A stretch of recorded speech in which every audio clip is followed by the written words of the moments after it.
वंदे मातरम। 68वें स्वाधीनता दिवस की हार्दिक शुभकामनाएं। आज का दिन बड़ा शुभ है। आज हमारा राष्ट्रीय पर्व है। आजादी हम तक स्वयं चलकर नहीं आई, बल्कि देशभक्तों ने अपने प्राणों की बाजी लगाकर त्याग और बलिदान की मिसालें कायम की। आज का दिन उनको याद करने का है और आगे बढ़ने के लिए संकल्प लेने का भी। आज इस ऐतिहासिक लाल किले पर प्रधानमंत्री नरेंद्र मोदी ध्वजारोहण करेंगे और फिर राष्ट्र को संबोधित करेंगे। Vande Mataram. As you soak in the beauty of the past, participating in celebrating the present. Independence Day greetings from the historic Red Fort. The 15th of August 2014, as a gentle dawn lights up the morning for over 1.2 billion Indians, change, progress and self-belief give meaning to what independence means for a vibrant India today. Bharat के 68वें स्वाधीनता दिवस का अविस्मरणीय अवसर। आज के इस पवित्र दिन की शुरुआत करते हैं देश की गंगा जमुनी संस्कृति और अनेकता में एकता की भावना को प्रदर्शित करते मातृभूमि की वंदना स्वरूप राष्ट्रगीत से। All of us celebrate this day in different special ways, but the sentiment that colors all celebration is one of reverence and gratitude. To understand unity is to value diversity. India is a land where differences nurture the collective fabric, and when color, culture and creativity come together, a beautiful regional representation of how India celebrates unity in diversity unfolds. Prime Minister Narendra Modi, the country's first Prime Minister to be born in independent India, arriving at Red Fort.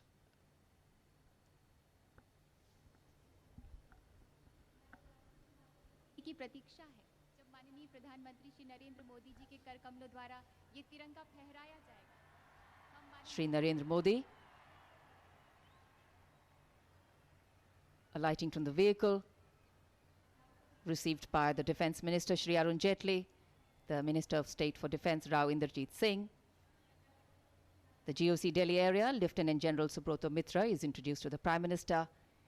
And now the Prime Minister will inspect the Guard of Honour.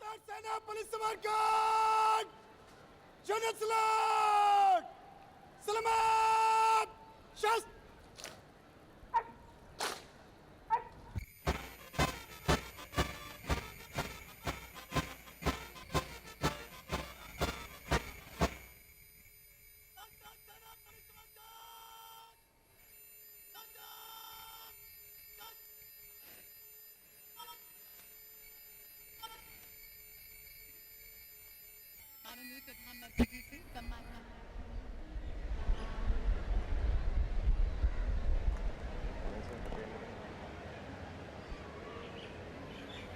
श्रीमान अंतर सेना police सम्मान guard आपके निरीक्षण के लिए हजरत।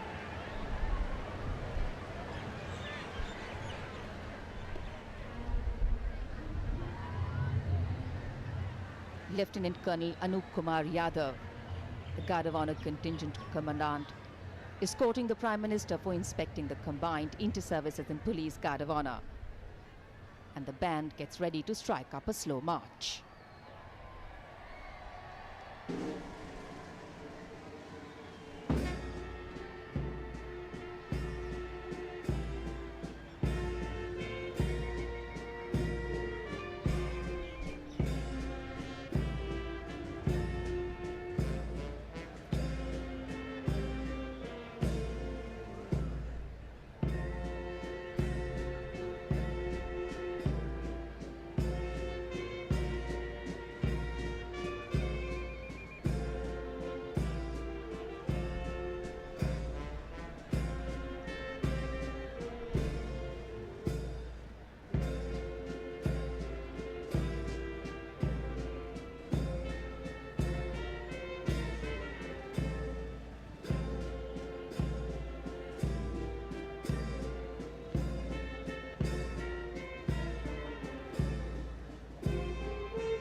The inspection of the Guard of Honor complete, the Prime Minister makes his way through the Lahore Gate, also referred to as the Lahori Gate. And then he will be escorted to the ramparts of the Red Fort, where the flag hoisting will take place and the Prime Minister will address the nation. प्रधानमंत्री श्री नरेंद्र मोदी कुछ ही क्षणों में लाल किले की प्राचीर से इस ऐतिहासिक अवसर पर देश को संबोधित करेंगे और अपार जनसमूह इस लाल किले के प्रांगण में उपस्थित तिरंगा सर उठाए राष्ट्रीय उत्सव पर्व और उल्लास का अवसर The Prime Minister emerging into the central courtyard. And this is a bird's eye view from our specially positioned cameras in the central courtyard behind the ramparts, through which Shri Narendra Modi will be escorted to the ramparts. And today, when the Prime Minister unfurls the national flag in a short while from now, and the early morning breeze showers the rose petals contained therein, they would seem to send out a message that every passing year showers many an opportunity our way, each giving us a chance to think beyond our boundaries of comfort and use these for collective good. 15 अगस्त के इस राष्ट्रीय पर्व का हिस्सा बनने के लिए बड़ी संख्या में जनसमूह उपस्थित और सभी को उत्कंठा से इंतजार प्रधानमंत्री श्री नरेंद्र मोदी के उद्बोधन का। पूरी व्यवस्था, सुरक्षा के पुख्ता इंतजाम। प्रधानमंत्री अभिवादन करते हुए Shri Narendra Modi at the first level of the ramparts, from where he will now move in towards the VIP enclosures and then take the final steps to the dais, from where he will unfurl the flag and address the nation. लाल किले की ओर Today's celebrations reaffirm the strength of Indian democracy, and this is a moment of hope and pride for our whole nation. India, an ancient civilization, young in its people, a country full of vitality, constantly growing and renewing itself. And even in the toughest of times, our resilience and belief in the future helps us keep our eyes on the broad horizon ahead. And we believe our democracy must be not only the strongest in the world, but also the engine of our own renewal. For today, we do more than observe tradition and ceremony. We rededicate ourselves to the very idea of India, an idea born in its myriad diversity, its deepest measure of unity, an idea infused with the conviction that India's long historic journey must go forever forward.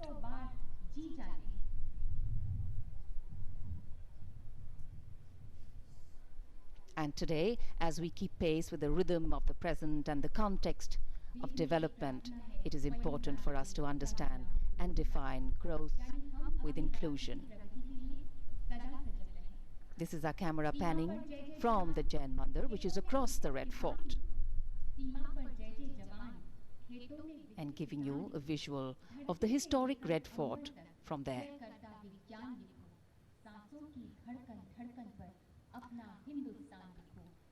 In fact, when India declared her independence to the world, her founding fathers knew that to sustain and endure, we would have to adapt and understand change.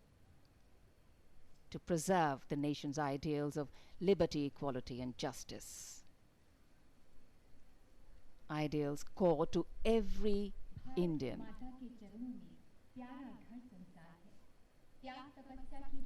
Every Indian, not only across the length and breadth of this beautiful and diverse country, but across the world.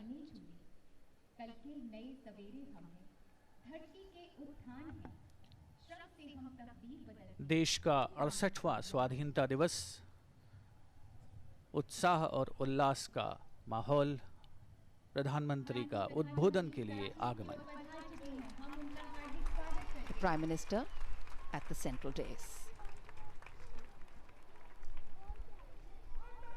Police सम्मान card, राष्ट्रीय salute, सलामत, सस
सम्मान card पकड़ शस्त्र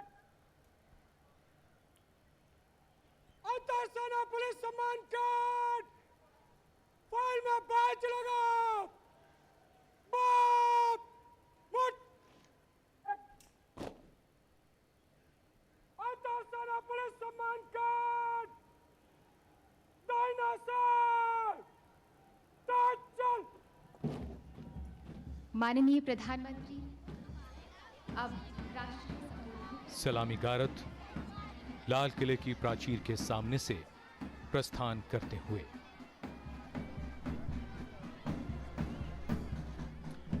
हमारा राष्ट्रीय ध्वज, हमारा तिरंगा, हमारे देश का सम्मान, हमारा स्वाभिमान। हमारा देश दुनिया का सबसे बड़ा लोकतंत्र है। साधारण पृष्ठभूमि से सार्वजनिक जीवन के शीर्ष तक पहुंचना, ऐसा चमत्कार हमारे देश में होता है।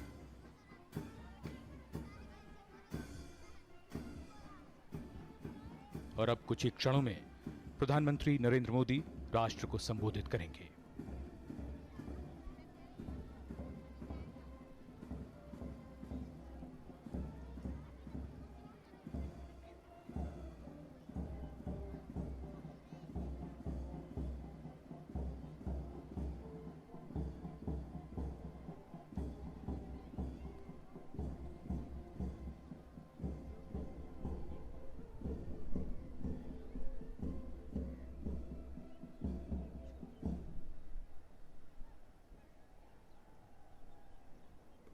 मेरे प्यारे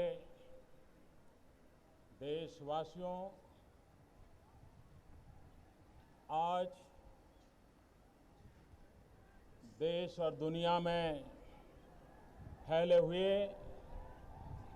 सभी हिंदुस्तानी आज़ादी का पर्व मना रहे हैं। इस आज़ादी के पावन पर्व पर प्यारे देशवासियों को भारत के प्रधान सेवक की अनेक अनेक शुभकामनाएं।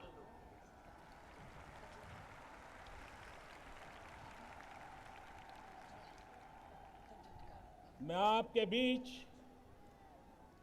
प्रधानमंत्री के रूप में नहीं, प्रधान सेवक के रूप में उपस्थित हूं।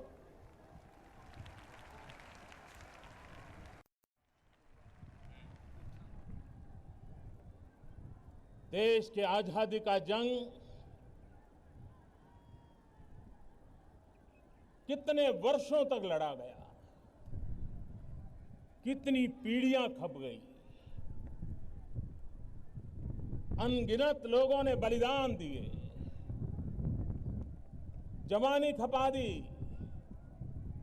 जेल में जिंदगी गुजार दी। देश की आजादी के लिए मर मिटने वाले,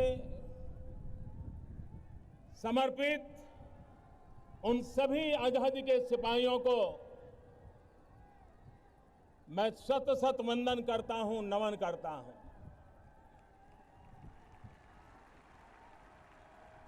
आजादी के इस पावन पर्व पर भारत के कोटि कोटि जनों को भी मैं प्रणाम करता हूं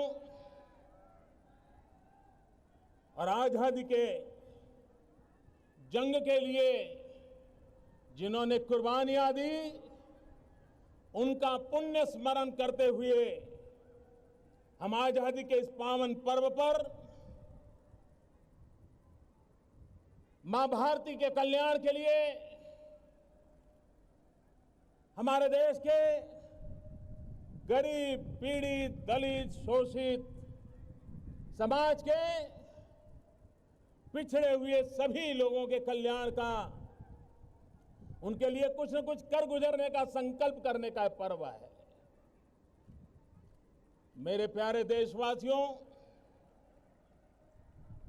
राष्ट्रीय पर्व राष्ट्रीय चरित्र को निखारने का एक अवसर होता है। राष्ट्रीय पर्व से प्रेरणा लेकर के भारत के राष्ट्रीय चरित्र, जन जन का राष्ट्रीय चरित्र जितना अधिक निखरे, जितना अधिक राष्ट्र के लिए समर्पित हो, हर कार्यकलाप राष्ट्रहित की कसौटी पर कसे जाए, अगर उस प्रकार का जीवन जीने का हम संकल्प करते हैं तो आजादी का पर्व भारत को नई ऊंचाइयों पर ले जाने का एक प्रेरणा पर्व बन सकता है। मेरे प्यारे देशवासियों, यह देश राजनेताओं ने नहीं बनाया है, यह देश शासकों ने नहीं बनाया है, यह देश सरकारों ने भी नहीं बनाया है। यह देश हमारे किसानों ने बनाया है, हमारे मजदूरों ने बनाया है, हमारी उन माताओं बहनों ने बनाया है, हमारे उन नौजवानों ने बनाया है, हमारे देश के ऋषियों, मुनियों ने, आचार्यों ने, शिक्षकों ने, वैज्ञानिकों ने, समाज सेवकों ने पीढ़ी दर पीढ़ी कोटि कोटि जनों की तपस्या से आज ये राष्ट्र यहां पहुंचा है। देश के लिए जीवन भर साधना करने वाले ये सभी पीढ़ियां, सभी महानुभाव अभिनंदन के अधिकारी हैं। ये भारत के संविधान की शोभा है, भारत के संविधान का सामर्थ्य है कि छोटे से नगर का गरीब परिवार का एक बालक आज लाल किले की प्राचीर से भारत के तिरंगे झंडे पर उसके सामने सर झुकाने के लिए उसने सौभाग्य प्राप्त किया है। यह भारत के लोकतंत्र की ताकत है, यह भारत के संविधान के रचयिताओं ने दिया हुआ हमें अनमोल सौगात है। मैं भारत के संविधान के निर्माताओं को इस पर नमन करता हूं। भाइयों बहनों, आजादी के बाद देश आज जहां पहुंचा है उसमें इस देश के सभी प्रधानमंत्रियों का योगदान है, इस देश की सभी सरकारों का योगदान है, इस देश के सभी राज्यों की सरकारों का भी योगदान है। मैं वर्तमान भारत की उस ऊंचाई पर ले जाने का प्रयास करने वाले सभी पूर्व सरकारों को, सभी पूर्व प्रधानमंत्रियों को, उनके सभी कामों को जिसके कारण राष्ट्र का गौरव बढ़ा है, उन सब के प्रति इस पल आदर का भाव व्यक्त करना चाहता हूं। मैं आभार की अभिव्यक्ति करना चाहता हूं।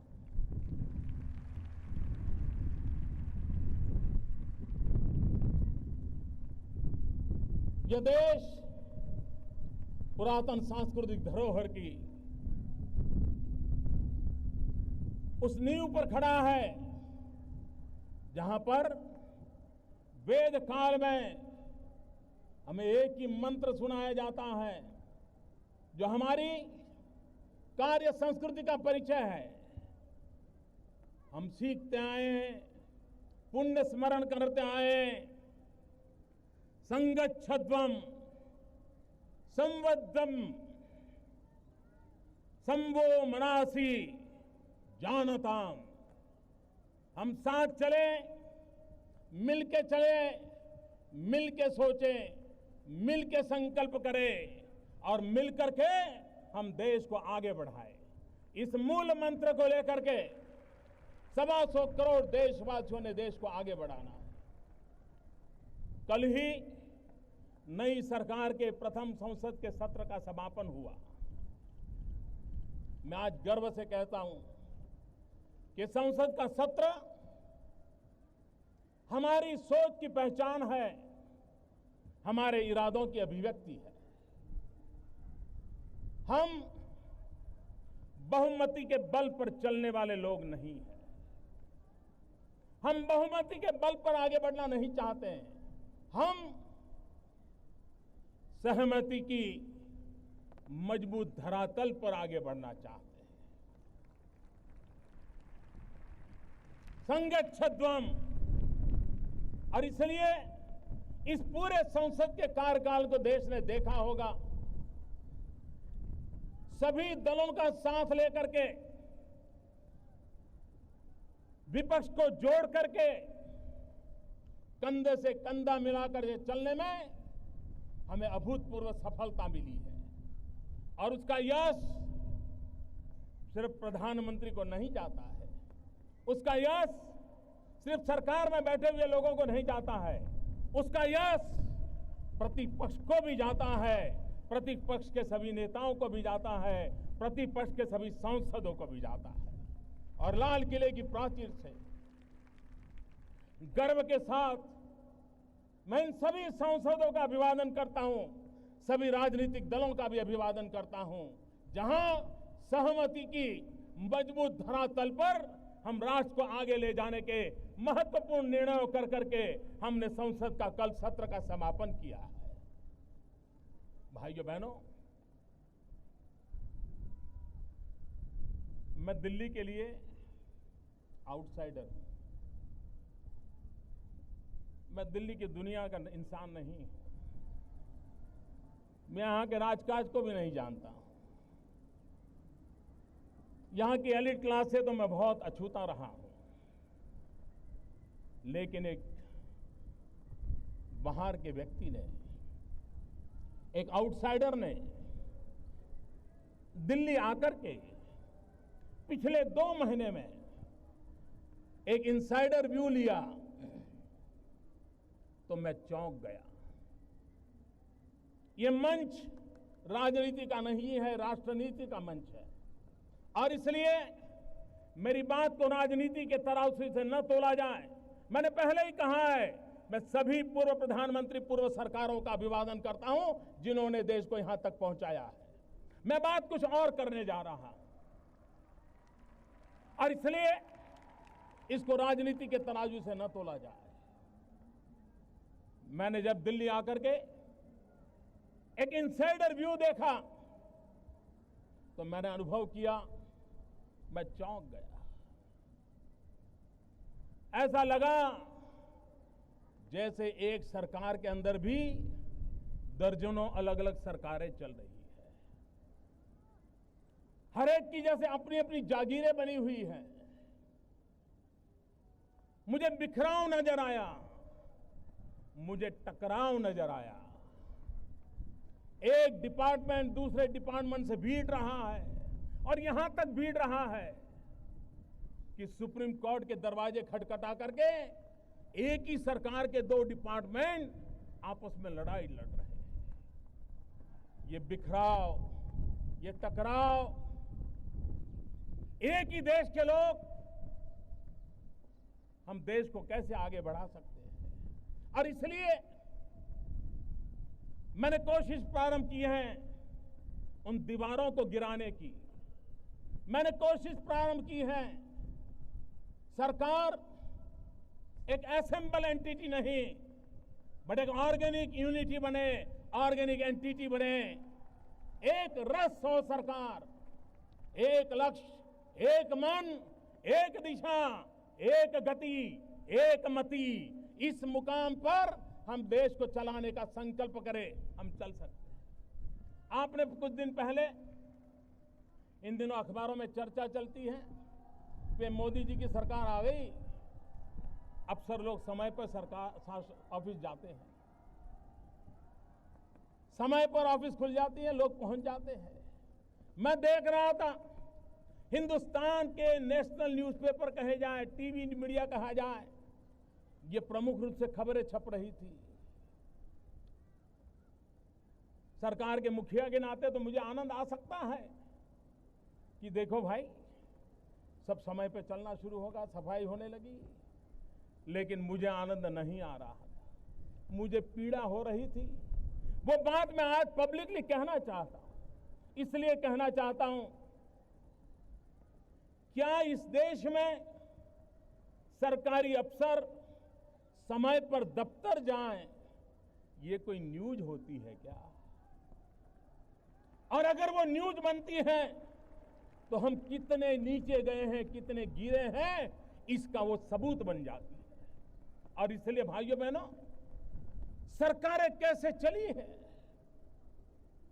आज वैश्विक स्पर्धा में कोटि कोटि भारतीयों के सपनों को साकार करना होगा, तो ये होती है, चलती है से देश नहीं चल सकता।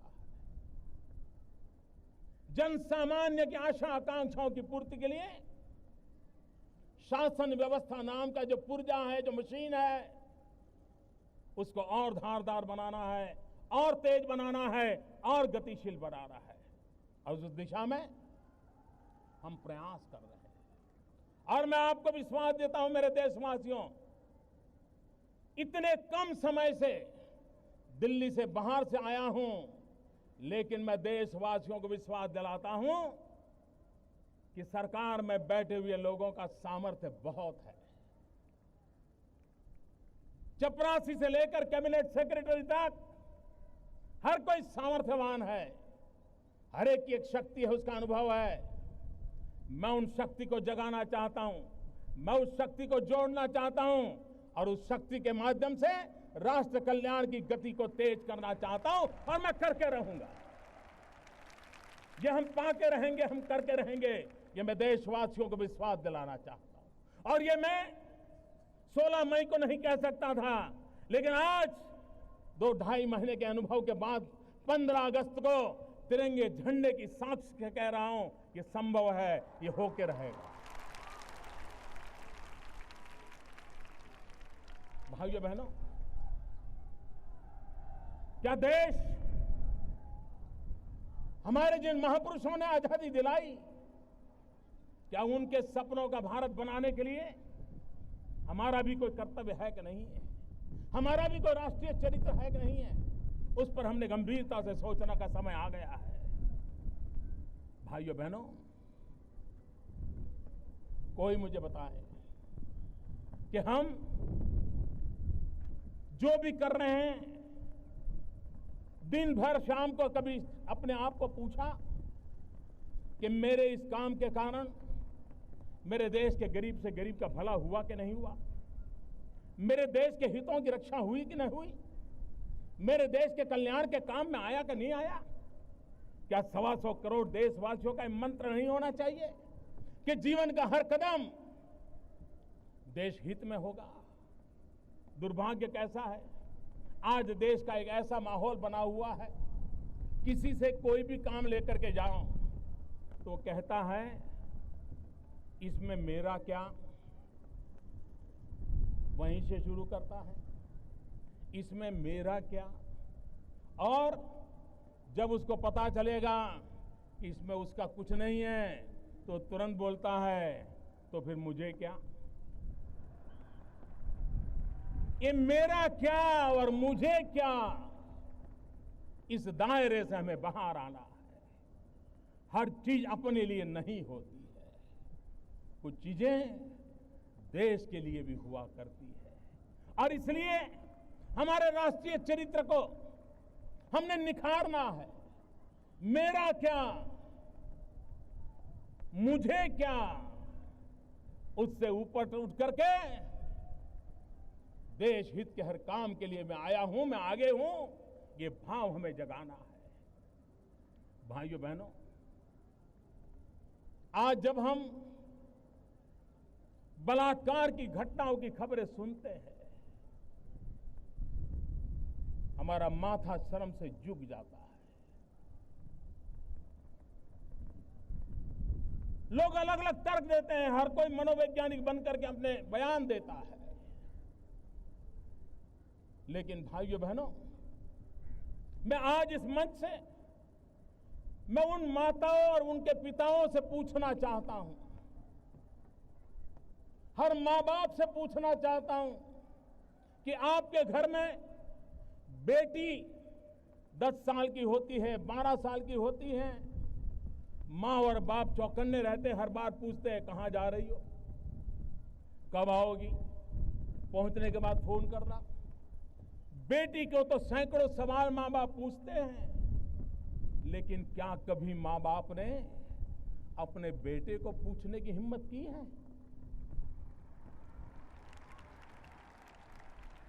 कहां जा रहे हो, क्यों जा रहे हो, कौन दोस्त है? आखिर बलात्कार करने वाला किसी का बेटा तो है,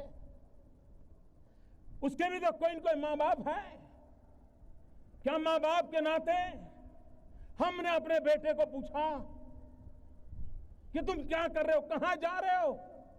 अगर हाँ, मां बाप तय करें कि हमने बेटियों पे जितने बंधन डाले हैं कभी बेटों पर भी डाल करके देखो तो सही, उसे कभी पूछो तो सही।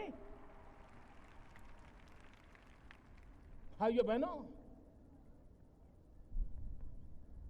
कानून अपना काम करेगा, कठोरता से करेगा, लेकिन समाज के नाते भी, हर मां बाप के नाते हमारा दायित्व है। कोई मुझे कहे, ये जो बंदूक कंधे पर उठा करके निर्दोषों के मौत घाट उतारने वाले लोग, कोई माओवादी होंगे, कोई आतंकवादी होंगे, वो किसी न किसी का तो बेटे हैं। मैं उन मां बाप से पूछना चाहता हूं, क्या आपके बेटे से कभी इस रास्ते पर जाने से पहले पूछा था कभी आपने? हर मां बाप जिम्मेवारी ले।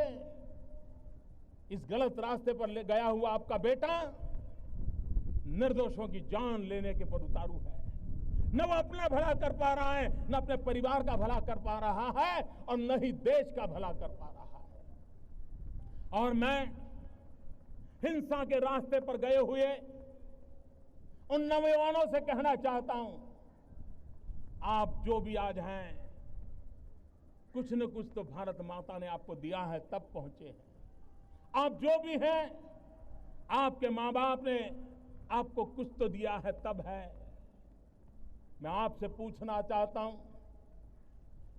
कंधे पर बंदूक लेकर के आप धरती को लाल तो कर सकते हो, लेकिन कभी सोचो अगर कंधे पर हल होगा तो हरियाली धरती कितनी प्यारी लगेगी, कितनी प्यारी लगेगी। कब तक हम इस धरती को लहूलुहान करते रहेंगे? कब तक हम निर्दोषों की जान लेते रहेंगे? और हमने पाया क्या? हिंसा के रास्ते ने हमें कुछ नहीं दिया है। भाइयों बहनों, मैं पिछले दिनों नेपाल गया था।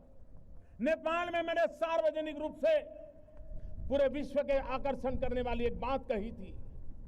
एक जमाना था सम्राट अशोक जिसने युद्ध का रास्ता लिया था, लेकिन हिंसा को देख करके युद्ध छोड़ बुद्ध के रास्ते पर चले गए थे। मैं देख रहा हूं कि नेपाल में कोई एक समय था जब नौजवान रास्ते हिंसा के चल पड़े थे, लेकिन आज वही नौजवान संविधान की प्रतीक्षा कर रहे हैं।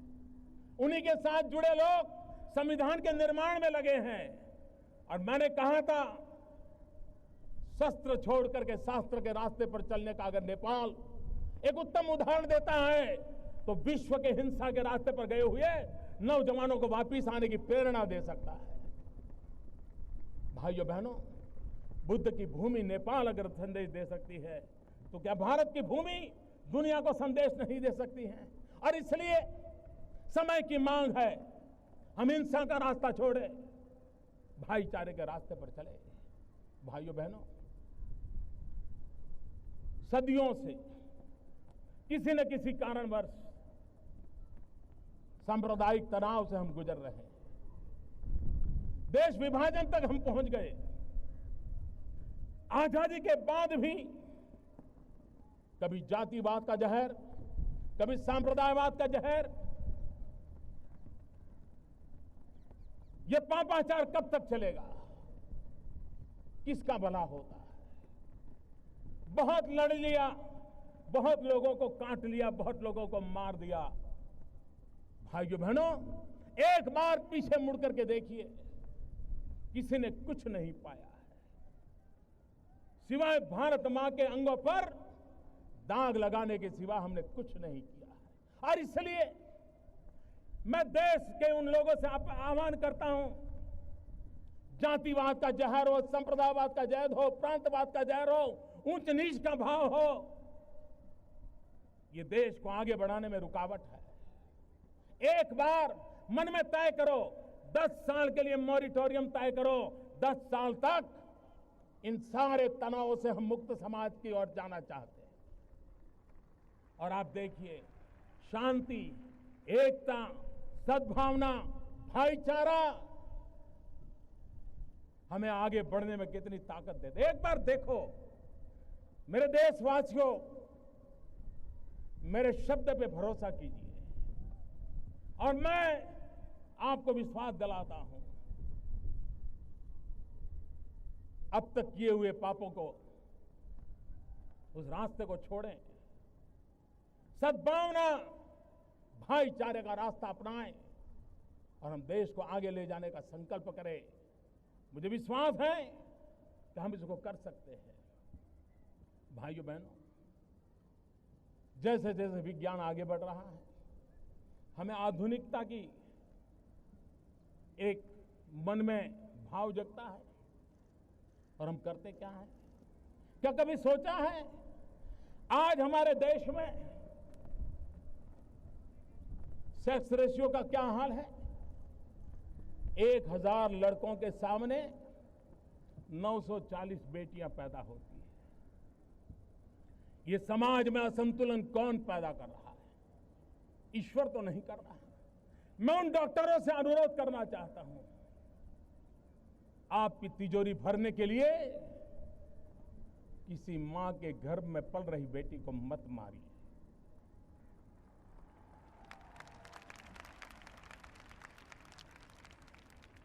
मैं उन माताओं बहनों को कहता हूं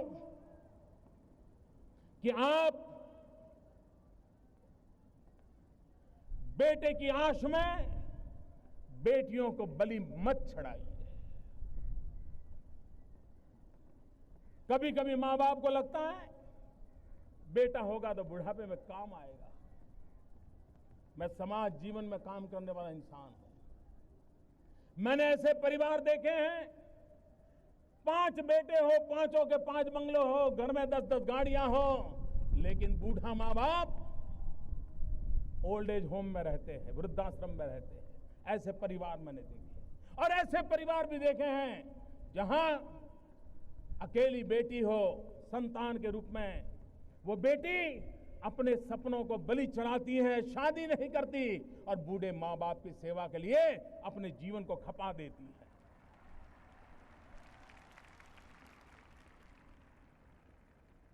यह असमानता, मां के घर में बेटियों की हत्या, ये 21वीं सदी के मानव का मन कितना कलुषित, कलंकित, कितना दाग भरा है, उसका प्रदर्शन कर रहा है। इससे हमें मुक्ति लेनी होगी और यही तो आजादी के पर्व का हमारे लिए संदेश है। अभी राष्ट्रमंडल के खेल हुए, भारत के खिलाड़ियों ने भारत को गौरव दिलाया है। करीब 69 जीतने, 64 जीतने हमारे खिलाड़ी मेडल लेके आए हैं, लेकिन उसमें 29 बेटियां हैं। गर्व करें और ताली बजाइए उन बेटियों के लिए।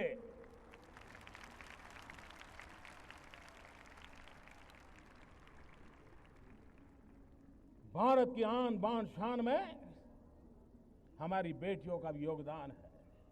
हम इसको स्वीकार करें और उसे भी कंधे से कंधा मिला करके हम साथ लेके चले, तो जो समाज जीवन में बुराई आई है, उन बुराइयों से हम मुक्ति पा सकते हैं। और इसलिए भाइयों बहनों, एक सामाजिक चरित्र के नाते, एक राष्ट्रीय चरित्र के नाते हमें उस दिशा में जाना है। भाइयों बहनों, देश को आगे बढ़ाना है तो विकास एक ही रास्ता है, सुशासन एक ही रास्ता है।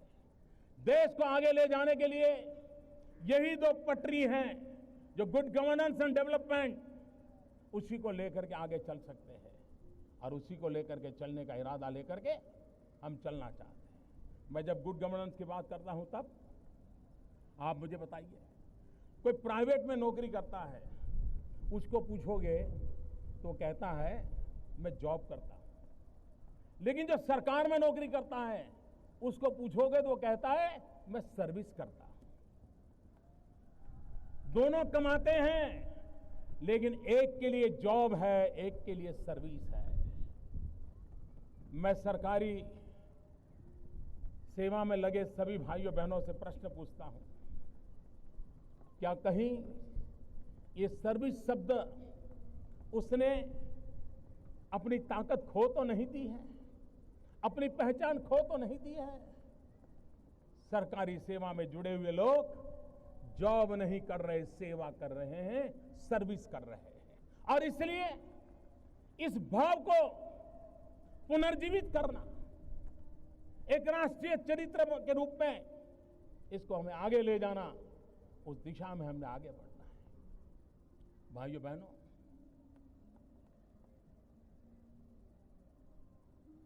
क्या देश के नागरिकों ने राष्ट्र के कल्याण के लिए कदम उठाना चाहिए कि नहीं उठाना चाहिए? आप कल्पना कीजिए, 125 करोड़ देशवासी एक कदम चले तो ये देश 125 करोड़ कदम आगे चला जाएगा।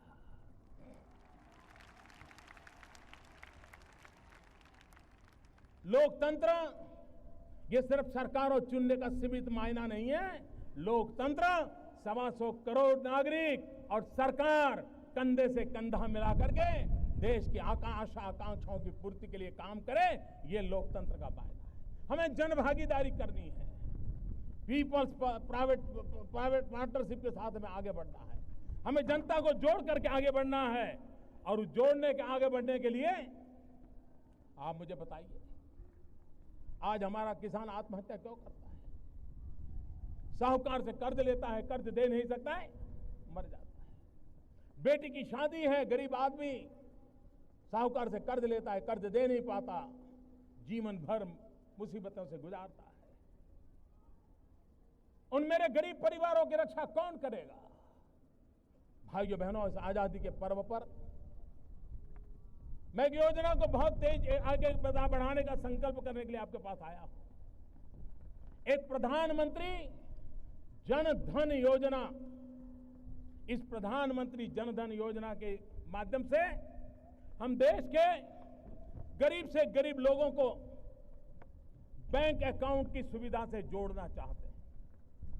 आज करोड़ों करोड़ों परिवार हैं जिसके पास मोबाइल फोन तो है लेकिन बैंक अकाउंट नहीं है। यह स्थिति हमें बदलनी है। देश की आर्थिक संसाधन गरीब के काम आए, इसकी शुरुआत यहीं से होती है। यही तो है जो खिड़की खोलता है।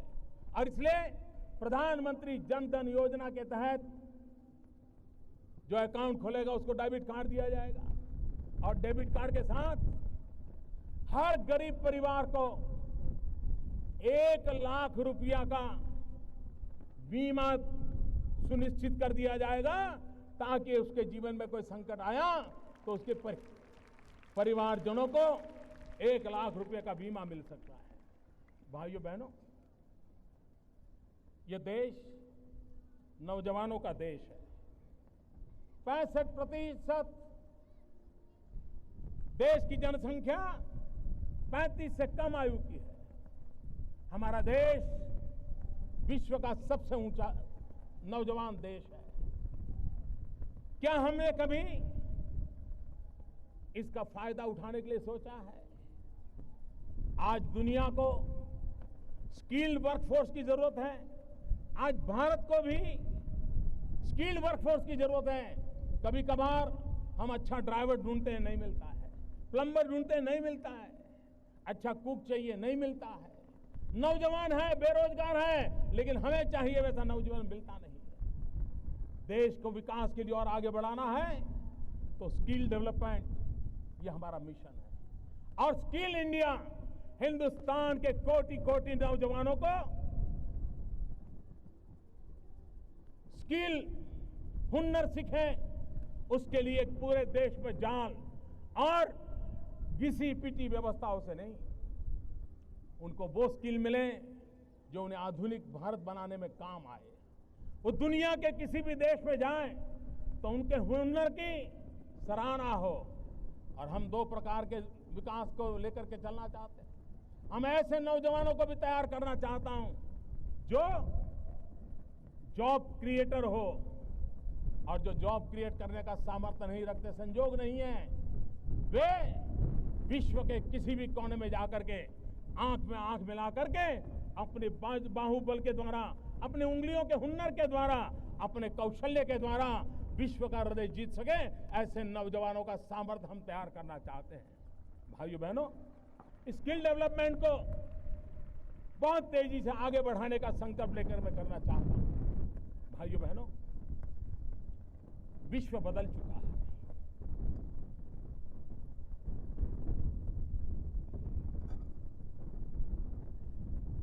मेरे प्यारे देशवासियों, विश्व बदल चुका है। अब भारत अलग थलग अकेला या एक कोने में बैठकर अपना भविष्य तय नहीं कर सकता। विश्व की आर्थिक व्यवस्थाएं बदल चुकी हैं और इसलिए हम लोगों को भी उसी रूप में सोचना होगा। सरकार ने अभी कई फैसले लिए हैं, बजट में कुछ घोषणाएं की हैं, और मैं विश्व को आह्वान करता हूं, विश्व में पहुंचे हुए भारतवासियों को भी आह्वान करता हूं। आज अगर हमें नौजवानों को ज्यादा से ज्यादा रोजगार देना है तो हमें मैन्युफैक्चरिंग सेक्टर को बढ़ावा देना पड़ेगा। इंपोर्ट एक्सपोर्ट की जो स्थिति है उसको संतुलन पैदा करना हो तो हमें मैन्युफैक्चरिंग सेक्टर पर बल देना होगा। हमारे नौजवानों की जो विधा है, सामर्थ्य है, उसको अगर काम में लाना है तो हमें मैन्युफैक्चरिंग की ओर जाना पड़ेगा। और इसके लिए हिंदुस्तान की भी पूरी ताकत लगे, लेकिन विश्व की शक्तियों को भी हम निमंत्रण देते हैं। और इसलिए मैं आज लाल किले की प्राचीर से विश्व भर में लोगों से कहना चाहता हूं, कम मेक इन इंडिया, आइए हिंदुस्तान में निर्माण कीजिए। दुनिया के किसी भी देश में जाकर के बेचिए, लेकिन निर्माण यहां कीजिए, मैन्युफैक्चर यहां कीजिए। हमारे पास स्किल है, टैलेंट है, डिसिप्लिन है, कुछ कर गुजरने का इरादा है। हम विश्व को एक सानुकूल अवसर देना चाहते हैं कि आइए कम मेक इन इंडिया, और हम विश्व को कहें इलेक्ट्रिकल से लेकर के इलेक्ट्रॉनिक तक come make in India, chemicals के लेकर के फार्मास्यूटिकल तक come make in India, automobile से लेकर के एग्रो वैल्यू एडिशन तक come make in India, paper हो या plastic come make in India, सम सैटेलाइट हो या submarine come make in India. ताकत है हमारे देश में, आइए मैं निमंत्रण देता हूं। और भाइयों बहनों, मैं देश के नौजवानों को भी एक आह्वान करना चाहता हूं, विशेष करके उद्योग क्षेत्र में लगे हुए छोटे छोटे लोगों को आह्वान करना चाहता हूं। मैं देश के टेक्निकल एजुकेशन से जुड़े हुए नौजवानों को आह्वान करना चाहता हूं। जैसे मैं विश्व को कहता हूं मेक इन इंडिया, मैं देश के नौजवानों को कहता हूं, हमारा सपना होना चाहिए कि दुनिया के हर कोने में ये बात पहुंचनी चाहिए, मेड इन इंडिया। ये हमारा सपना होना चाहिए। क्या मेरे देश के नौजवान देश सेवा करने के लिए सिर्फ भगत सिंह की तरह फांसी पर ही लटकना अनिवार्य है? भाइयों बहनों, लाल बहादुर शास्त्री जी ने जय जवान जय किसान एक साथ मंत्र दिया था। जवान जो सीमा पर अपना सर दे देता है, उसी की बराबरी में जय जवान कहा था। क्यों? क्योंकि अन्न के भंडार भर करके मेरा किसान भारत मां की उतनी ही सेवा करता है जैसे जवान भारत मां की रक्षा करता है। ये भी देश सेवा है। अन्न के भंडार भरना ये भी किसान की सबसे बड़ी देश सेवा है। और तभी तो लाल बहादुर शास्त्री ने जय जवान जय किसान कहा था। भाइयों बहनों, मैं नौजवानों से कहना चाहता हूं, आपके रहते हुए छोटी मोटी चीजें हमें दुनिया से इंपोर्ट क्यों करनी पड़े? क्या मेरे देश के नौजवान ये तय कर सकते हैं? वो जरा रिसर्च करें, ढूंढें कि भारत कितने प्रकार की चीजों को इंपोर्ट करता है और वो फैसला करें कि मैं अपने छोटे छोटे काम के द्वारा, उद्योग के द्वारा, मेरा छोटा ही कारखाना क्यों ना हो, लेकिन मेरे देश को इंपोर्ट करने वाली कम से कम एक चीज मैं ऐसी बनाऊंगा कि मेरे देश को कभी इंपोर्ट ना करना पड़े। इतना ही नहीं, मेरा देश एक्सपोर्ट करने की स्थिति में आए। अगर हिंदुस्तान के लाखों नौजवान एक एक आइटम लेकर के बैठ जाएं, भारत दुनिया में एक्सपोर्ट करने वाला देश बन सकता है। और इसलिए मेरा आग्रह है नौजवानों से, विशेष करके छोटे मोटे उद्योगकारों से, दो बातों में कॉम्प्रोमाइज न करें।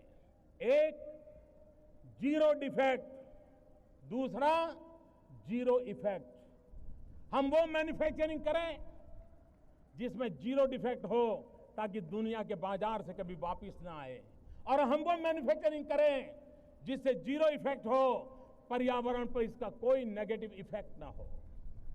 जीरो डिफेक्ट, जीरो इफेक्ट के साथ मैन्युफैक्चरिंग सेक्टर का सपना लेकर के अगर हम आगे चलते हैं तो मुझे विश्वास है मेरे भाइयों बहनों कि जिस काम को लेकर के हम चल रहे हैं उस काम को पूरा करेंगे। भाइयों बहनों, पूरे विश्व में हमारे देश के नौजवानों ने भारत की पहचान को बदल दिया है। विश्व भारत को क्या जानता था? ज्यादा नहीं, अभी 25-30 साल पहले तक दुनिया के कई कोने से ऐसे थे जो हिंदुस्तान के लिए यही सोचते थे, तो ये तो सपेरों का देश है, ये सांप का खेल करने वाला देश है, काले जादू वाला देश है। भारत की सच्ची पहचान दुनिया तक पहुंची नहीं थी। लेकिन भाइयों बहनों, हमारे 20, 22, 24 साल के नौजवान जो कंप्यूटर पर उंगलियां घुमाते घुमाते दुनिया को चकित कर दिया। विश्व में भारत की एक नई पहचान बनाने का रास्ता हमारे आईटी प्रोफेशन के नौजवानों ने कर दिया। अगर ये ताकत हमारे देश में है, क्या देश के लिए हम कुछ सोच सकते हैं? और इसलिए हमारा सपना है डिजिटल इंडिया। जब मैं डिजिटल इंडिया कहता हूं तब ये बड़े लोगों की बात नहीं है, एक गरीब के लिए है। अगर ब्रॉडबैंड कनेक्टिविटी से हिंदुस्तान के गांव जुड़ते हैं और गांव के आखिरी छोर की स्कूल में अगर हम लॉन्ग डिस्टेंस एजुकेशन दे सकते हैं, आप कल्पना कर सकते हैं कि हमारे उन गांव के बच्चों को कितनी अच्छी शिक्षा मिलेगी। जहां डॉक्टर नहीं पहुंच पाते, अगर हम टेली मेडिसिन का नेटवर्क खड़ा करें तो वहां पर बैठे हुए गरीब व्यक्ति को भी किस प्रकार की दवाई की दिशा में जाना, उसका स्पष्ट मार्गदर्शन मिल सकता है। सामान्य मानवी की रोजमर्रा की चीजें आपके हाथ में मोबाइल फोन है। हिंदुस्तान के नागरिकों के पास बहुत बड़ी तादाद में मोबाइल कनेक्टिविटी है, लेकिन क्या ये मोबाइल गवर्नेंस की तरफ हम जा सकते हैं? अपने मोबाइल से वो बैंक अकाउंट ऑपरेट करे, गरीब आदमी वो सरकार से अपनी चीजें मांग सके, वो अपनी अर्जी पेश करे, अपना सारा कारोबार अपने चलते चलते मोबाइल गवर्नेंस के द्वारा कर सके। और ये अगर करना है तो हमें डिजिटल इंडिया की ओर जाना है, और डिजिटल इंडिया की तरफ जाना है तो इसके साथ हमारा ये भी सपना है कि हम आज बहुत बड़ी मात्रा में विदेशों से इलेक्ट्रॉनिक गुड इंपोर्ट करते हैं। आपको हैरानी होगी भाइयों बहनों, ये टीवी, ये मोबाइल फोन, ये आईपैड, ये जो इलेक्ट्रॉनिक गुड हम लाते हैं, देश के लिए पेट्रोलियम पैदाशों को लाना अनिवार्य है। डीजल और पेट्रोल लाते हैं, तेल लाते हैं, उसके बाद दूसरे नंबर पर हमारा इलेक्ट्रॉनिक गुड इंपोर्ट पर खड़ा हुआ है। अगर हम डिजिटल इंडिया का सपना लेकर के इलेक्ट्रॉनिक गुड के मैन्युफैक्चरिंग के लिए चल पड़े और हम कम से कम स्वनिर्भर बन जाए तो देश की तिजोरी को कितना बड़ा लाभ हो सकता है। और इसलिए हम इस डिजिटल इंडिया को लेकर के जब आगे चलना चाहते हैं तब ई गवर्नेंस,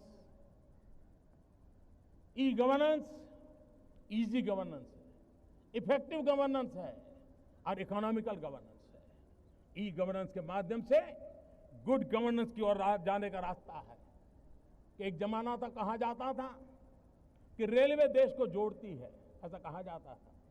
मैं कहता हूं आज आईटी देश के जन जन को जोड़ने का ताकत रखती है और इसलिए हम डिजिटल इंडिया के माध्यम से आईटी के धरातल पर यूनिटी का मंत्र को साकार करना चाहते हैं। भाइयों बहनों, अगर हम इन चीजों को लेकर के चलते हैं तो मुझे विश्वास है कि डिजिटल इंडिया विश्व की बराबरी करने की एक ताकत के साथ खड़ा हो जाएगा।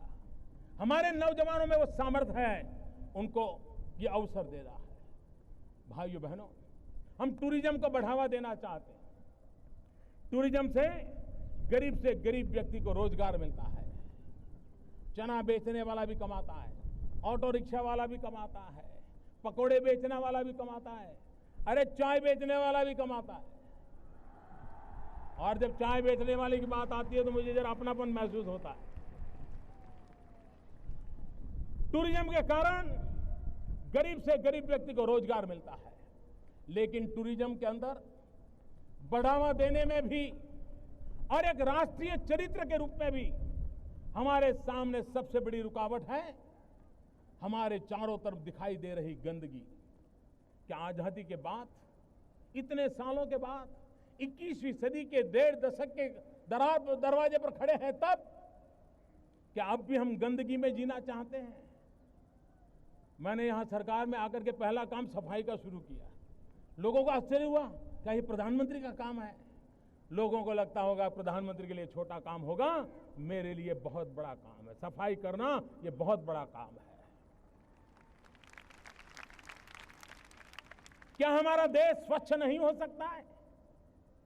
अगर 125 करोड़ देशवासी तय कर लें कि मैं कभी गंदगी नहीं करूंगा, तो दुनिया की कौन सी ताकत है जो हमारे शहर गांव को आकर के गंदा कर सके? क्या इतना सा संकल्प नहीं कर सकते? भाइयों बहनों, 2019 में महात्मा गांधी के 150वीं जयंती आ रही है। महात्मा गांधी की 150वीं जयंती हम कैसे मनाएं? महात्मा गांधी जिन्होंने हमें आजादी दी, इतना बड़े देश को दुनिया के अंदर इतना सम्मान दिलाया, वो महात्मा गांधी को हम क्या दें? भाइयों बहनों, महात्मा गांधी को सबसे प्रिय था सफाई, स्वच्छता। क्या हम तय करें कि 2019 जब महात्मा गांधी की 150वीं जयंती बनाएंगे, हमारा गांव, हमारा शहर, हमारा गली, हमारा मोहल्ला, हमारी स्कूल, हमारे मंदिर, हमारी अस्पताल, सभी क्षेत्र गंदगी का नामो निशान नहीं रहने देंगे। ये सरकार से होता नहीं है, जन भागीदारी से होता है और ये काम हम सबको मिलकर के करना है। भाइयों बहनों, 21वीं सदी में हम जी रहे हैं। क्या कभी हमारे मन को पीड़ा हुई? आज भी हमारी माताओं बहनों को खुले में शौच के लिए जाना चाहते हैं। डिग्निटी ऑफ विमेन, क्या ये हम सबका दायित्व नहीं है? बेचारी गांव की मां बहनें अंधेरे का इंतजार करती हैं। जब तक अंधेरा नहीं जाता है, वो शौच के लिए नहीं जा पाती है। उसके शरीर को कितनी पीड़ा हो गई होगी, कितनी बीमारियों की जड़ें उसमें से शुरू होती होगी। क्या हमारी मां बहनों की इज्जत के लिए हम कम से कम शौचालय का प्रबंध नहीं कर सकते हैं? भाइयों बहनों, किसी को लगेगा कि 15 अगस्त का इतना बड़ा महोत्सव बहुत बड़ी बड़ी बातें करने का अवसर होता है। भाइयों बहनों, बड़ी बातों का महत्व है, घोषणाओं का भी महत्व है, लेकिन कभी कभी घोषणाएं ऐषणाएं जगाती हैं और जब घोषणाएं परिपूर्ण नहीं होती हैं तब समाज निराशा की गर्त में डूब जाता है। और इसलिए हम उन बातों को ही कहने के पक्षदार हैं जिसको हम अपने देखते देखते पूरा कर पाए। और इसलिए मैं कहता हूं, भाइयों बहनों, आपको लगता होगा क्या लाल किले से सफाई की बात करना, लाल किले से टॉयलेट की बात बताना, ये कैसा प्रधानमंत्री है? भाइयों बहनों, मैं नहीं जानता हूं मेरी कैसी आलोचना होगी, इसे कैसे लिया जाए, लेकिन मैं मन से मानता हूं। मैं गरीब परिवार से आया हूं, मैंने गरीबी देखी, और गरीब को इज्जत मिले इसकी शुरुआत यहीं से होती है। और इसलिए स्वच्छ भारत का एक अभियान इसी 2 अक्टूबर से मुझे आरंभ करना है, और 4 साल के भीतर भीतर हम इस काम को आगे बढ़ाना चाहते हैं। और एक काम तो मैं आज ही शुरू करना चाहता हूं, और वो है हिंदुस्तान की सभी स्कूलों में टॉयलेट हो, बच्चियों के लिए अलग टॉयलेट हो, तभी तो हमारी बच्चियां स्कूल छोड़ करके भागेगी नहीं। और मैं एमपी लेड फंड का जो उपयोग कर रहे हैं हमारे सांसद, उनसे आग्रह करता हूं, 1 साल के लिए आपका धन स्कूलों में टॉयलेट बनाने के लिए खर्च कीजिए। सरकार अपना बजट टॉयलेट बनाने में खर्च करे। और मैं देश के कॉरपोरेट सेक्टर को भी आह्वान करना चाहता हूं, कॉरपोरेट सोशल रिस्पॉन्सिबिलिटी के तहत आप जो खर्च कर रहे हैं, आप उसमें प्राथमिकता स्कूलों में टॉयलेट बनाने के लिए दीजिए। सरकार के साथ मिलकर के, राज्य सरकारों के साथ मिलकर के 1 साल के भीतर भीतर अगली 15 अगस्त को जब हम यहां खड़े हो, तब विश्वास के साथ खड़े हो कि हिंदुस्तान की कोई स्कूल ऐसी नहीं है कि जहां बच्चे और बच्चियों के लिए अलग टॉयलेट का निर्माण होना बाकी है। भाइयों बहनों, अगर हम सपने लेकर के चलते हैं तो सपने पूरे भी होते हैं। मैं आज एक विशेष बात और करना चाहता हूं।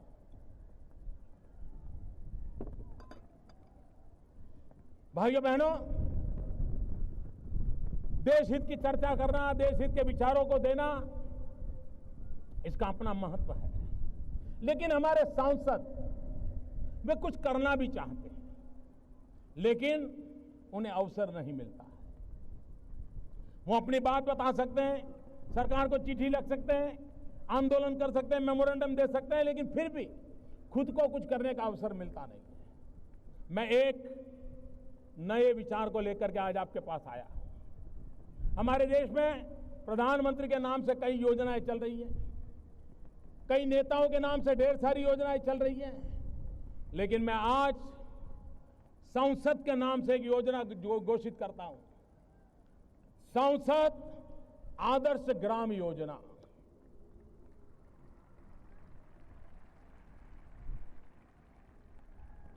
हम कुछ पैरामीटर तय करेंगे, और मैं सांसदों से आग्रह करता हूं कि वो अपने इलाके में 3000 से 5000 के बीच का कोई भी गांव पसंद कर ले, और कुछ पैरामीटर तय हो वहां की स्थल काल परिस्थिति के अनुसार, वहां की शिक्षा, वहां का स्वास्थ्य, वहां की सफाई, वहां के गांव का माहौल, गांव में ग्रीनरी, गांव का मेलजोल, कई पैरामीटर अपन तय करेंगे। और हर सांसद 16 तक अपने इलाके में एक गांव को आदर्श गांव बनाए। इतना तो कर सकते हैं ना भाई, करना चाहिए ना। देश बनाना है तो गांव से शुरू करें, एक गांव आदर्श बनाएं। और मैं 2016 का टाइम इसलिए देता हूं कि नई योजना है, लागू करने में, योजना बनाने में कभी समय लगता है। और 16 के बाद जब 2019 में वो चुनाव के लिए जाए, उसके पहले और 2 गांवों को करे, और 2019 के बाद हर सांसद 5 साल के कार्यकाल में कम से कम 5 आदर्श ग्राम अपने इलाके में बनाए। जो शहरी क्षेत्र के एमपी हैं, उनसे भी मेरा आह्वान है, वे भी एक गांव पसंद करें। जो राज्यसभा के एमपी हैं, उनसे भी मेरा आग्रह है, वे भी एक गांव पसंद करें। हिंदुस्तान के हर जिले में एक अगर आदर्श गांव बना करके हम देते हैं, तो सभी अगल बगल के गांवों को खुद को उस दिशा में जाने का मन कर जाएगा। एक मॉडल गांव बना करके देखें, व्यवस्थाओं से भरा हुआ गांव बना करके देखें। और मैं 11 अक्टूबर जयप्रकाश नारायण जी की जन्म जयंती है। 11 अक्टूबर को जयप्रकाश नारायण जी की जन्म जयंती पर इस संसद आदर्श ग्राम योजना की कंप्लीट ब्लूप्रिंट सभी सांसदों के सामने रख दूंगा, सभी राज्य सरकारों के सामने रख दूंगा। और मैं राज्य सरकारों से भी आग्रह करता हूं कि आप भी इस योजना के माध्यम से अपने राज्य में जो अनुकूलता हो वैसे सभी विधायकों के लिए एक आदर्श ग्राम बनाने का संकल्प करिए। आप कल्पना कर सकते हैं, देश के सभी विधायक एक आदर्श ग्राम बनाएं, सभी सांसद एक आदर्श ग्राम बनाएं। देखते ही देखते हिंदुस्तान के हर ब्लॉक में एक आदर्श ग्राम तैयार हो जाएगा, जो हमें गांव की सुख सुविधा को बदलाव लाने के लिए हमें प्रेरणा दे सकता है, हमें नई दिशा दे सकता है। और इसलिए इस सांसद ग्राम योजना के तहत हम आगे बढ़ना चाहते हैं। भाइयों बहनों, जब से हमारी सरकार बनी है तब से अखबारों में, टीवी में एक चर्चा चल रही है, प्लानिंग कमीशन का क्या होगा। मैं समझता हूं कि जिस समय प्लानिंग कमीशन का जन्म हुआ, योजना आयोग का जन्म हुआ, उस समय की जो स्थितियां थी, उस समय की जो आवश्यकताएं थी, उसके आधार पर उसकी रचना की गई। और पिछले इन वर्षों में योजना आयोग ने अपने तरीके से राष्ट्र के विकास में उचित योगदान किया है। मैं इसका आदर करता हूं, गौरव करता हूं, सम्मान करता हूं, सत्कार करता हूं। लेकिन अब देश की अंदरूनी स्थिति भी बदली हुई है, वैश्विक परिवेश भी बदला हुआ है, आर्थिक गतिविधि का केंद्र सरकारें नहीं रही हैं, उसका दायरा बहुत फैल चुका है। राज्य सरकारें विकास के केंद्र में आ रही है और मैं इसको अच्छी निशानी मानता हूं। भारत को आगे ले जाना है तो राज्यों को आगे ले जाकर के ही होने वाला है। भारत के फेडरल स्ट्रक्चर की अहमियत पिछले 60 साल में जितनी थी उससे ज्यादा आज के युग में है। हमारे संघीय ढांचे को मजबूत बनाना, हमारे संघीय ढांचे को चेतनवंत बनाना, हमारे संघीय ढांचे को विकास की धरोहर के रूप में काम लेना, मुख्यमंत्री और प्रधानमंत्री की एक टीम फॉर्मेशन हो, केंद्र और राज्य की एक टीम हो, ये टीम बनकर के आगे चले तो इस काम को अब प्लानिंग कमीशन के नए रंग रूप से सोचना पड़ेगा। और इसलिए लाल किले की प्राचीर से एक बहुत बड़ी चली आ रही पुरानी व्यवस्था में उसका कायाकल्प भी करने की जरूरत है, उसमें बहुत बदलाव करने की आवश्यकता है। और कभी कभी पुराने घर के रिपेयरिंग में खर्चा ज्यादा होता है लेकिन संतोष नहीं होता है, फिर मन करता है अच्छा है कि नया ही घर बनाते हैं। और इसलिए बहुत ही कम समय के भीतर योजना आयोग के स्थान पर एक क्रिएटिव थिंकिंग के साथ राष्ट्र को आगे ले जाने की दिशा, पब्लिक प्राइवेट पार्टनरशिप की दिशा, संसाधनों का ऑप्टिमम यूटिलाइजेशन, प्राकृतिक संसाधनों का ऑप्टिमम यूटिलाइजेशन, देश की युवा शक्ति के सामर्थ्य का उपयोग, राज्य सरकारों की आगे बढ़ने की इच्छाओं को बल देना, राज्य सरकारों को ताकतवर बनाना, संघीय ढांचे को ताकतवर बनाना, ऐसा नए रूप रंग के साथ, नया शरीर नई आत्मा के साथ, नई सोच के साथ, नई दिशा के साथ, नए विश्वास के साथ एक नए इंस्टीट्यूशन को हम निर्माण करेंगे। और बहुत ही जल्द योजना आयोग की जगह पर ये नई इंस्टीट्यूट काम करे, उस दिशा में हम आगे बढ़ने वाले हैं। भाइयों बहनों, आज 15 अगस्त महर्षि अरविंद का भी जन्म जयंती का पर्व है। महर्षि अरविंद ने एक क्रांतिकारी से निकल करके योग गुरु की अवस्था को प्राप्त किया था। उन्होंने भारत के भाग्य के लिए कहा था कि मुझे विश्वास है भारत की दैविक शक्ति, भारत की आध्यात्मिक विरासत विश्व कल्याण के लिए अहम भूमिका निभाएगा। इस प्रकार के भाव महर्षि अरविंद ने व्यक्त किए थे। मेरी महापुरुषों की बातों में बड़ी श्रद्धा है, मेरी त्यागी तपस्वी ऋषियों मुनियों की बातों में बड़ी श्रद्धा है, और इसलिए मुझे आज लाल किले की प्राचीर से स्वामी विवेकानंद जी के वो शब्द याद आ रहे हैं, जब स्वामी विवेकानंद जी ने कहा था कि मैं मेरी आंखों के सामने देख रहा हूं। विवेकानंद जी के शब्द थे, मैं मेरी आंखों के सामने देख रहा हूं कि फिर एक बार मेरी भारत माता जाग उठी है, मेरी भारत माता जगत गुरु के स्थान पर विराजमान होगी। हर भारतीय मानवता के कल्याण के काम आएगा। ये भारत की विरासत विश्व के कल्याण के लिए काम आएगी। ये शब्द स्वामी विवेकानंद जी ने अपने तरीके से कहे थे। भाइयों बहनों, विवेकानंद जी के शब्द कभी असत्य नहीं पुरवार हो सकते। स्वामी विवेकानंद जी के शब्द भारत को जगत गुरु देखने का उनका सपना, उनकी दीर्घ दृष्टि, उस सपने को पूरा करना हम लोगों का कर्तव्य है।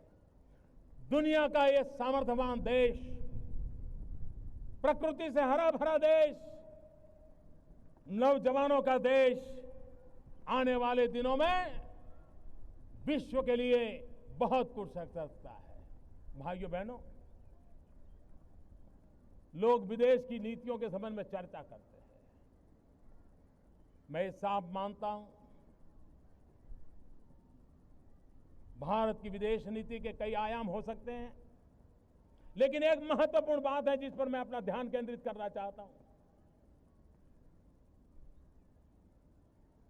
क्या हम आजादी की जैसे लड़ाई लड़े, मिलजुल करके लड़े थे? तब तो हम अलग नहीं थे, हम साथ साथ थे। कौन सी सरकार हमारे साथ थी? कौन से शस्त्र हमारे पास थे? एक गांधी थे, सरदार थे, और लक्षावधि स्वतंत्र सेनानी थे, और इतनी बड़ी सल्तनत थी। और सल्तनत के सामने हम आजादी का जंग जीते कि नहीं जीते, विदेशी ताकतों को परास्त किया कि नहीं किया, भारत छोड़ने के लिए मजबूर किया कि नहीं किया? हम ही तो थे, हमारे ही तो पूर्वज थे जिन्होंने ये सामर्थ्य दिखाया था। समय की मांग है, सत्ता के बिना, शासन के बिना, शस्त्र के बिना, साधनों के बिना भी इतनी बड़ी सल्तनत को हटाने का काम अगर हिंदुस्तान की जनता कर सकती है, तो हम भाइयों बहनों क्या गरीबी को हटा नहीं सकते? क्या हम गरीबी को परास्त नहीं कर सकते? क्या हम गरीबी के खिलाफ लड़ाई जीत नहीं सकते? मेरे 125 करोड़ मेरे प्यारे देशवासियों, आओ आओ हम संकल्प करें, हम गरीबी को परास्त करें, हम विजय श्री को प्राप्त करें, भारत से गरीबी का उन्मूलन हो, उस सपनों को लेकर के हम चले। और पड़ोसी देशों के पास भी यही तो समस्या है। क्यों न हम सार्क देशों के सभी साथी दोस्त मिलकर के गरीबी के खिलाफ लड़ाई लड़ने का की योजना न बनाएं, हम मिलकर के लड़ाई लड़ें, गरीबी को परास्त करें। एक बार देखें तो सही, मरने मारने की दुनिया को छोड़ करके जीवित रखने का आनंद क्या होता है। यही तो भूमि है जहां सिद्धार्थ के जीवन की घटना थी। एक पंछी को एक भाई ने तीर मार दिया और एक दूसरे भाई ने तीर निकाल करके बचा लिया। मां के पास गए, पंछी किसका, हंस किसका? मां ने पूछा, मारने वाले का, बचाने वाला? मां ने कहा बचाने वाले का। मारने वाले से बचाने वाले की ताकत और होती है, और वही तो आगे जाकर के बुद्ध बन जाता है, वही तो आगे जाकर के बुद्ध बन जाता है। और इसलिए मैं पड़ोस के देशों से मिलजुल करके गरीबी के खिलाफ लड़ाई के लड़ने के लिए सहयोग चाहता हूं, सहयोग करना चाहता हूं। और हम मिलकर के, सार्क देश मिलकर के हम दुनिया में अपनी अहमियत खड़ी कर सकते हैं, हम दुनिया में एक ताकत बन के उभर सकते हैं। आवश्यकता है हम मिलजुल करके चले, गरीबी से लड़ाई जीतने का सपना लेकर के चले, कंधे से कंधा लेकर के चले। मैं भूटान गया, नेपाल गया, सार्क देशों के सभी महानुभाव शपथ समारोह में आए, एक बहुत अच्छी शुभ शुरुआत हुई है। सुनिश्चित रूप से अच्छे परिणाम मिलेंगे, मेरा विश्वास है। और देश और दुनिया में भारत की ये सोच, हम देशवासियों का भला करना चाहते हैं और विश्व के कल्याण में काम आ सके, ऐसा हिंदुस्तान हाथ फहराना चाहता है। इन सपनों को लेकर के पूरा करके आगे बढ़ने का हम प्रयास कर रहे हैं। भाइयों बहनों, आज 15 अगस्त को देश के लिए कुछ न कुछ करने का संकल्प लेकर के चलेंगे। हम देश के लिए काम आए, देश को आगे बढ़ाने का संकल्प लेकर चलेंगे। और मैं आपको विश्वास दिलाता हूं भाइयों बहनों, मैं मेरे सरकार के साथियों को भी कहता हूं, अगर आप 12 घंटे काम करोगे तो मैं 13 घंटे करूंगा, अगर आप 14 घंटे काम करोगे तो मैं 15 घंटे करूंगा। क्यों?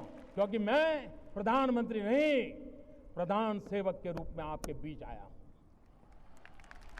मैं शासक के रूप में नहीं, सेवक के रूप में सरकार लेकर के आया हूं। और भाइयों बहनों, मैं विश्वास दिलाता हूं, यह देश उसकी एक नियति है, विश्व कल्याण की नियति है। ये विवेकानंद जी ने कहा था, यह नियति को पूर्ण करने के लिए यह भारत का जन्म हुआ है, यह हिंदुस्तान का जन्म हुआ है। इसकी परिपूर्ति के लिए 125 करोड़ देशवासियों ने तन मन से मिलकर के राष्ट्र के कल्याण के लिए आगे बढ़ना है। मैं फिर एक बार देश के सुरक्षा बलों को, देश के अर्धसैनिक बलों को, देश के सभी सिक्योरिटी फोर्सेस को मां भारती की रक्षा के लिए उनकी तपस्या, त्याग, उनके बलिदान, उनका गौरव करता हूं। और मैं देशवासियों को कहता हूं, राष्ट्रयाम जागरयाम वयम, eternal vigilance is the price of liberty. हम जागते रहो, सेना जाग रही है, हम भी जागते रहें और देश नए कदम की ओर आगे बढ़ता रहे। इसी एक संकल्प के साथ आगे बढ़ना है। सभी मेरे साथ पूरी ताकत से बोलिए, भारत माता की, भारत माता की, भारत माता की जय हिंद, जय हिंद, जय हिंद, वंदे वंदे वंदे। जनगण मन अधिनायक जय हे भारत भाग्य विधाता। पंजाब सिंध गुजरात मराठा द्राविड़ उत्कल बंग। विंध्य हिमाचल यमुना गंगा उच्छल जलधि तरंग। तब शुभ नामे जागे, तब शुभ आशीष मांगे। गाहे तब जय गाथा। जनगण मंगलदायक जय हे भारत भाग्य विधाता। जय हे, जय हे, जय हे, जय जय जय जय हे।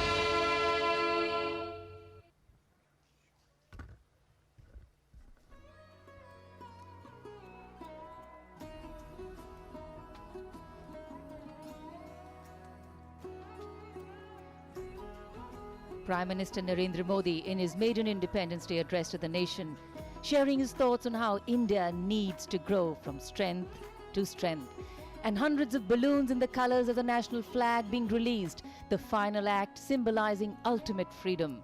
This symbolic rising of the collective national aspiration, a clear call that real and meaningful progress is sustainable only if we move ahead together with integrity and honesty, living freedom in its highest form. नए विचार, नया उत्साह और नए संकल्प, देश के भविष्य की उड़ान को उम्मीदों के नए पंख मिल गए हैं। संपूर्ण पृथ्वी से आकाश तक भारत की पहचान, मान और सम्मान का सपना साकार होगा, ऐसा विश्वास है। स्वाधीनता दिवस की एक बार फिर शुभकामनाएं। जय हिंद।